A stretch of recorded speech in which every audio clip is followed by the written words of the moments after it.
The following program is sponsored by Friends of Life Outreach International. Next on Life Today, speaker and author Michele Cushatt battled cancer of the tongue 3 times and began to lose her identity as her faith was shaken. It was literally a second-by-second struggle to find the will to live. And that's an amount of suffering that I know there are some people right now that are in that place. And so I want to make sure we honor the fact that that's how life is sometimes.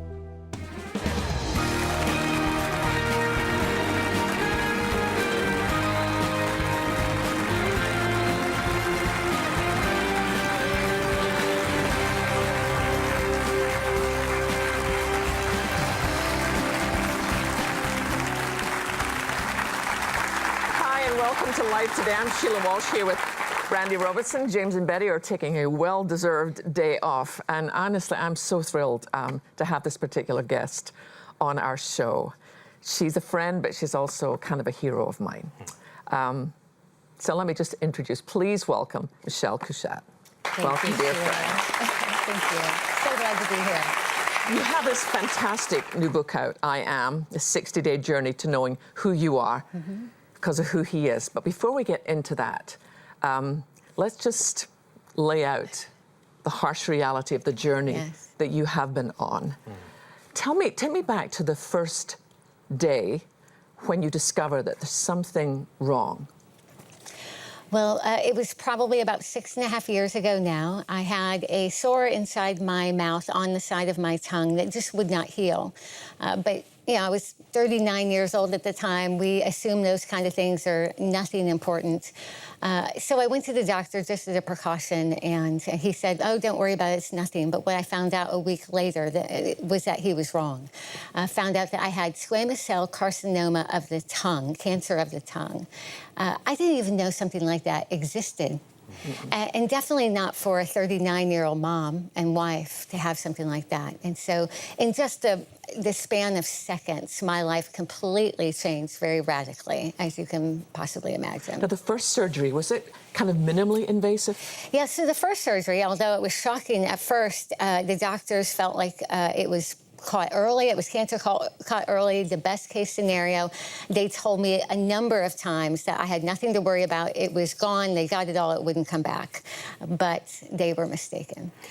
We should probably clarify that what you were diagnosed with, the squamous cell carcinoma, is one of the most aggressive forms, if not the most aggressive form. Yes, it's very rare. It's not very common, although it seems to be becoming more common lately, but it's very rare and very aggressive. So because it's in the tongue, which is a muscle, it has great potential of spreading. And so although they weren't concerned about that in the beginning because it was caught very early, what I didn't know is that it's a very tricky kind of cancer and very difficult to catch and stop. Yeah. And it came back one more time, but then I remember you were with us at Women of Faith. Yes. Wasn't that when you realized that it was back again, and this time it was going to be way more drastic? Yes, exactly. So it came back in 2014, early in the year. Once again, they thought they caught it. They got it all, did the radical surgery. And 7 months later, while we were on tour with Women of Faith, it came back a third time. However, this time it came back so aggressive, so advanced, that they gave me 2 weeks to get my affairs in order, and then they put me into surgery, a 9-hour surgery where they removed 2/3 of my tongue. They cut me open from wrist to elbow to help rebuild my tongue. They also cut open my neck and my leg to basically rebuild everything, to give me a chance of being able to function. And then after about 4 weeks of recovery from that surgery, they started pretty radical external radiation and chemotherapy. In their words, they needed to take me to the brink of death in order to give me any chance of life. How painful was all this? There are no words. There are no words for how painful. I mean, quite frankly, and I'm always cautious because it's almost more than most people can even imagine or bear. But I didn't know a human being could go through that kind of physical suffering and live. I didn't have any appreciation for human pain until that moment. And I've had kids and gone through other things, but there is a level of suffering that most of us hopefully never experience. And I got a taste of that, and it was hard. how, in the midst of all that, Michele, how on earth do you still function as a mother? Because I know some of your story, and I love you. But I found as I was reading your book again, and refreshed myself, I sat and wept as I read your book. Because I think, how do you even just take the next step? Never mind be a wife, be a mom. Well, the reality is most days I could do little but just will myself to live 1 second at a time. There was no ability to function. There was no mothering going on. There was no being a wife. It was me on the couch for months, having to make a moment-by-moment decision to live. And that's very hard to even, we've started this conversation and dove right into the deep end of the pool. It was literally a second-by-second struggle to find the will to live. And that's an amount of suffering that I know there are some people right now that are in that place. And so I want to make sure we honor the fact that that's how life is sometimes, where it's an almost impossible struggle to make the choice to live. Now, one of the things I find myself wondering, because you're a very gifted speaker, writer, and most of us, when we get to a certain age, we think, well, we don't really judge who we are, our self-esteem, by what we look like or what we sound like. But I wonder, this level of devastation, how did that impact how you saw yourself? And it's still impacting how I see myself. If you would have asked me, okay, so my surgery, my speech changed about 2.5 years ago. So I've been living in this new reality with a body that has a very real physical disability for 2.5 years now. If you would have asked me 3 years ago if I found my worth in my appearance or my talents or my relationships or anything else like that, I would say, oh, no, absolutely not. I love Jesus. My worth is in Jesus. But it's one thing to say that. It's another thing to have every bit of your being completely altered and changed. And what that does is it forced me to face the reality that I did find some of my worth and my value in how I looked and how I talked and my ability to sound intelligent or to do a job as a speaker or whatever it is. And so having that all removed or altered in a significant way, it was like being stripped completely bare. And what's left when you're completely bare? Where was God during all this? That is a question that I ask many, many times. Yeah. The difficulty is we often equate the presence of pain with the absence of God. Wow. How many of us think the moment that we feel pain, that must mean that God left? And for many of us, that's where our faith is either built stronger or is completely destroyed, is in those kind of places. And so I had to wrestle with that quite often. Where was he? Thousands of people were praying for my healing. And cancer just didn't come back once. It came back, I had it 3 times. So what does that mean about all of that? And part of the struggle then was to understand that God, in many ways, is actually closer in those moments of pain. He's not far away. There was a nearness of God that I only could experience in a place of suffering. In other words, I grew up as a church-going girl who loved to celebrate Easter, right? Easter's all about the empty tomb. But during my place of suffering, I found great comfort in Good Friday and Saturday, in the place of pain and waiting. Because God is not just a God of the tomb, he's the God of the garden. He's the God that was there agonizing over the suffering of mankind and what needed to happen in order to redeem us.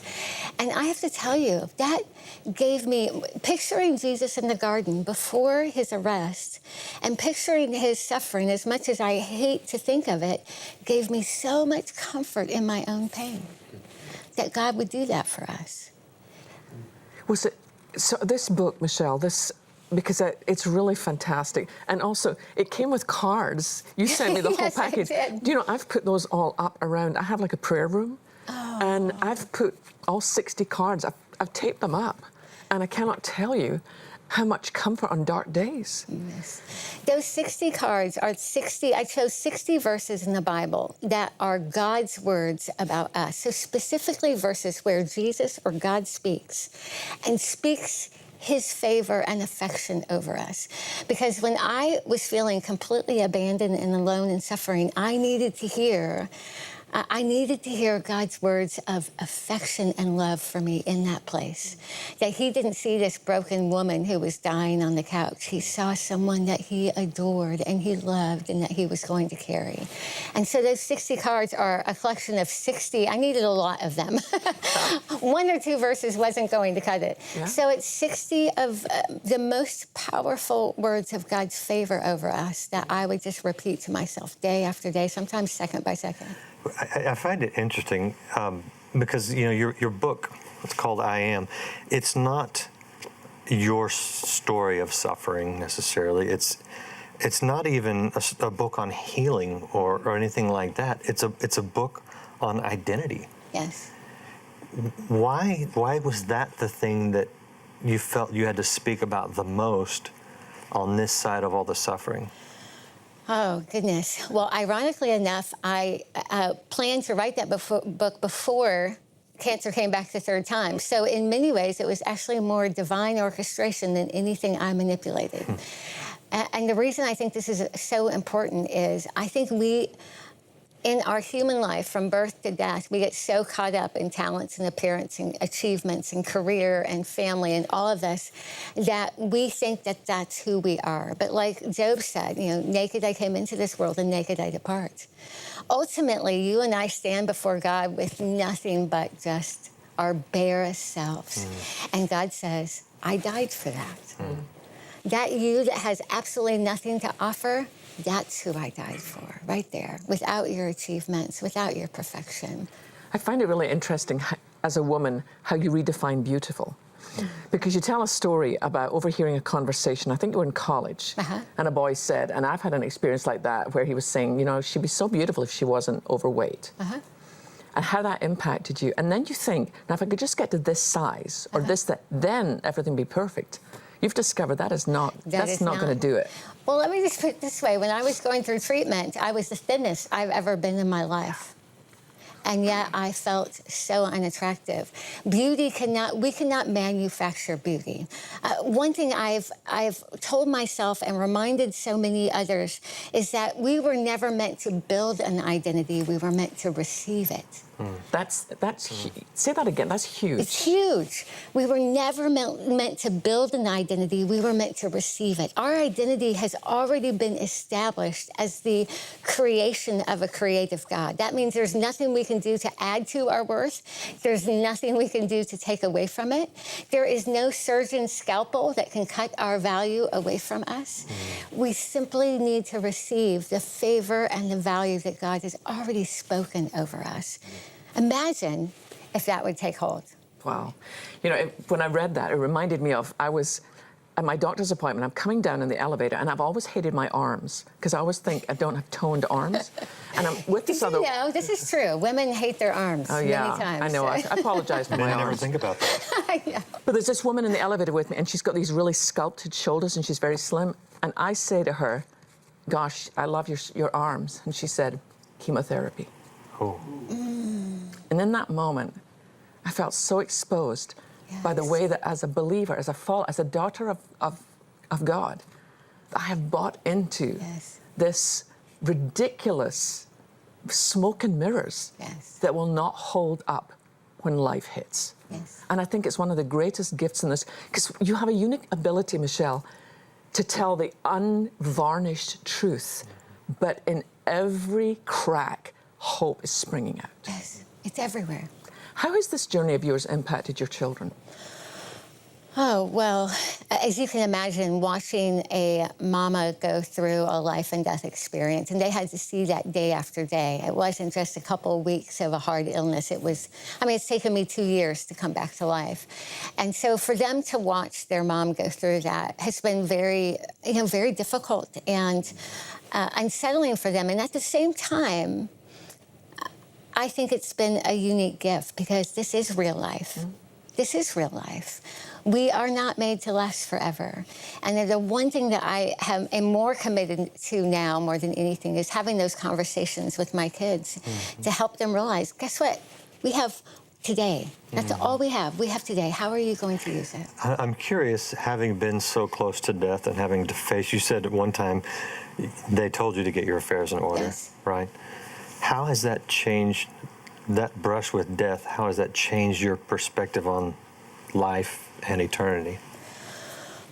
Oh, man, there's not one aspect of my life that hasn't changed. I mean, since I've had cancer 3 times, I have no guarantees of a full life.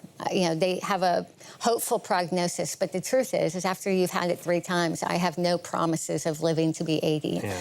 So I live every day with the reality that it could change in a phone call for me. It can change that fast. And so, first of all, I've had to I have to make a choice to either be captive to fear or to trust the one who has numbered my days.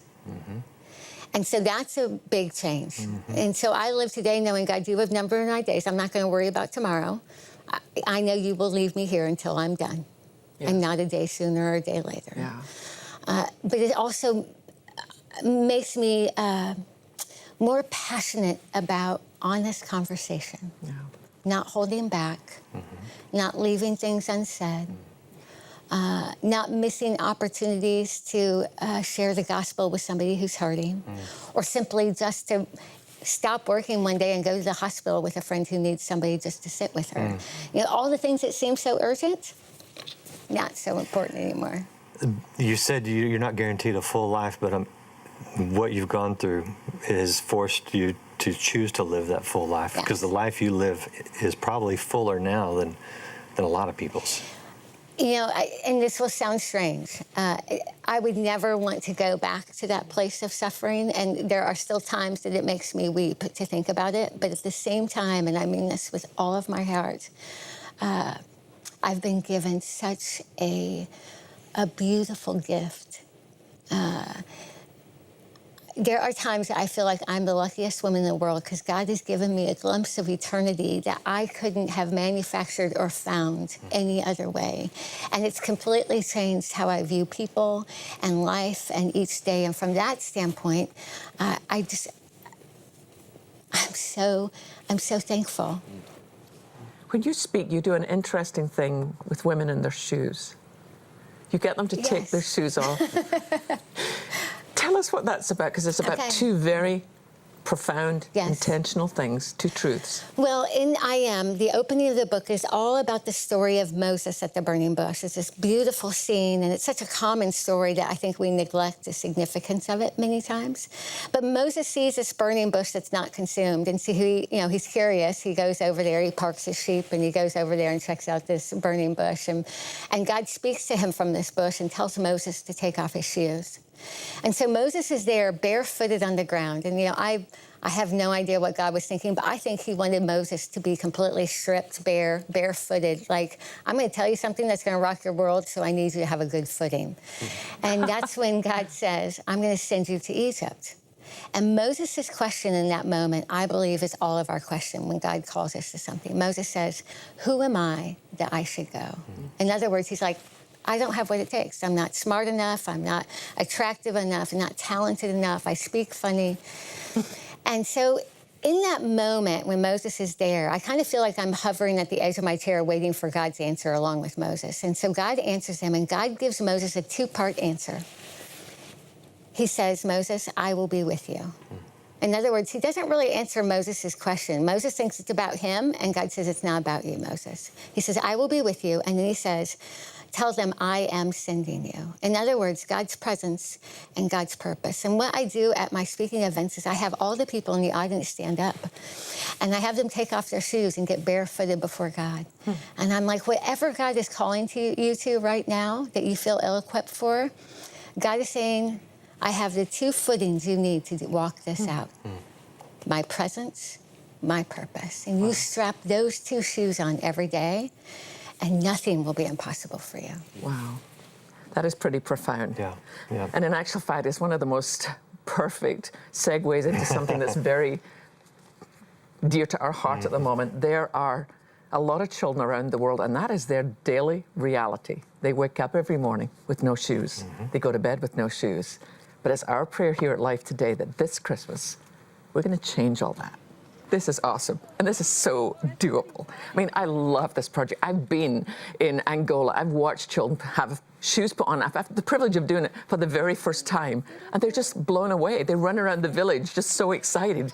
And I think, you know, you may be thinking, well, why are you talking about Christmas? This is a little early. Well, the reason is because we need to get everything set up. We want to provide 150,000 children with the best Christmas gift they have ever had, their very first pair of shoes. And it is so doable.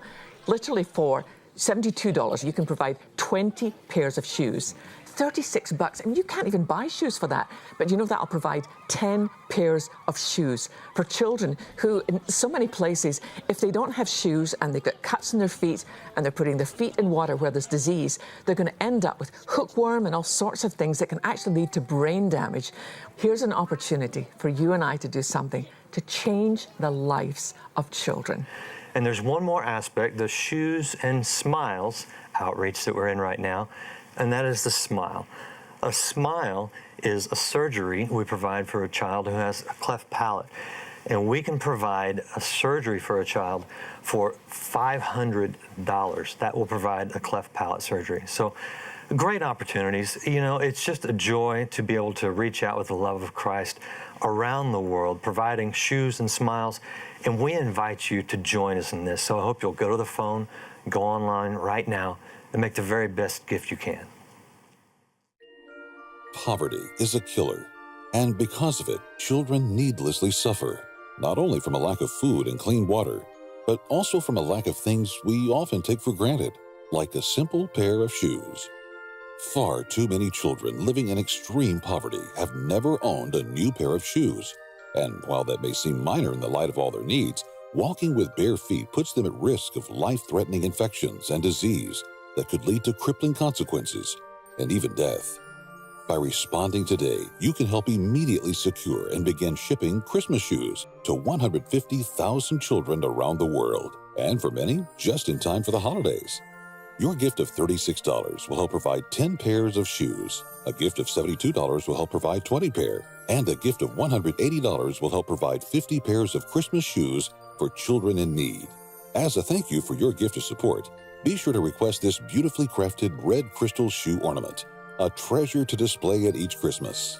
With your gift of $100 or more, you may request a Light Shines in Darkness frosted glass candle featuring a beautiful golden design with scripture from John 1:5.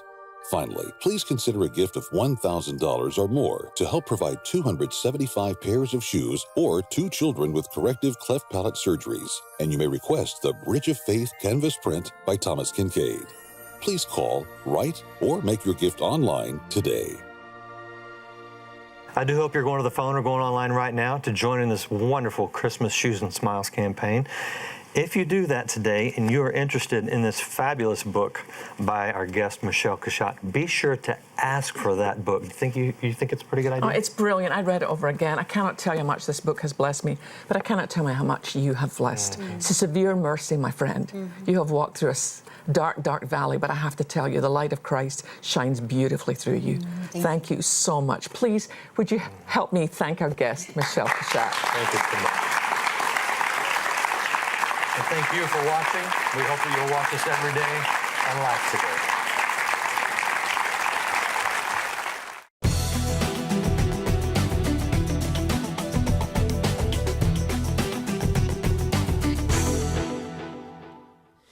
Through you, I can do anything. I can do all things, 'cause it's you who gives me strength. Oh, nothing is impossible. Through you, blind eyes are open, strongholds are broken. Oh, I am living by faith. Nothing is impossible.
It is a slippery slope, and the minute you open the door to the demonic world, it is very difficult to close it. Responding to paranormal activity tomorrow. Life Today is made possible by the supporters of Life Outreach International. Your gift will be used exclusively for the exempt purposes of life. The ministry features specific outreaches as examples of the programs it supports and conducts. Gifts are considered to be without restriction as to use unless explicitly stipulated by the donor. The ministry is a member of the ECFA.